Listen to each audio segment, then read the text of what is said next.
আসসালামু আলাইকুম বন্ধুরা, এনিম্যালস ক্যাট ব্লগে আবারও সবাইকে স্বাগত জানাচ্ছি। তো দেখেন, বইসা আছে একদম চালের মাঝখানে দুলি আর হচ্ছে সোনালি। সোনালি মাথাটা একটু উঁচা করে রাখছে, ঘাটটা উঁচা করে রাখছে। আর দুলি এত কাছে যায় বসে, সোনালির কাছে যায় বসে, সোনালির দিকে তাকায় আছে। মানে দুলির একটা মতলব খারাপ, সোনালির সাথে কিছু একটা করবে। সোনালি হচ্ছে মেয়ে বিড়াল আর দুলি হচ্ছে ছেলে বিড়াল। কিন্তু সোনালি এমন একটা ভাব নিয়ে আছে যেন এখানে কোনো মানে বিড়াল টিড়াল নাই, দুলি এখানে নাই, মানে ও ওর মতো করে আছে। কিন্তু দুলিও অপেক্ষা করতেছে ও কোনো সবুজ সংকেত দেয় কিনা। কিন্তু সোনালি আসলে সবুজ সংকেত দিবে বলে মনে হচ্ছে না।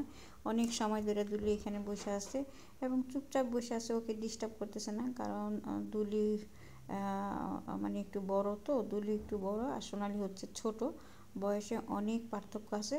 সেই জন্য মানে দুলি সোনালিকে ডিস্টার্ব করতে চায় না, মানে ওর মতামতের একটা প্রয়োজনীয়তা বোধ করে, সেই জন্য দুলি ওর কাছাকাছি থাকে।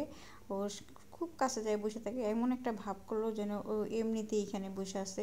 মানে সোনালির সাথে ওর কোনো কিছু নাই বা ওর মনে কিছু নাই, ও এমনিতেই এখানে বসে আছে, এমন একটা ভাব করলো দুলি। কিন্তু সোনালি খুবই চালাক, খুবই ট্যালেন্ট একটা বিড়াল। ও ঠিকই বুঝতে পারে যে দুলির মনে কি শয়তানি আছে। কারণ এতগুলা ছেলে বিড়ালের মধ্যে আমি দেখি সোনালি সবসময় নিজের একটা সেফ জোনের মধ্যে রাখার চেষ্টা করে। তো আজকে এই পর্যন্তই, আল্লাহ হাফেজ।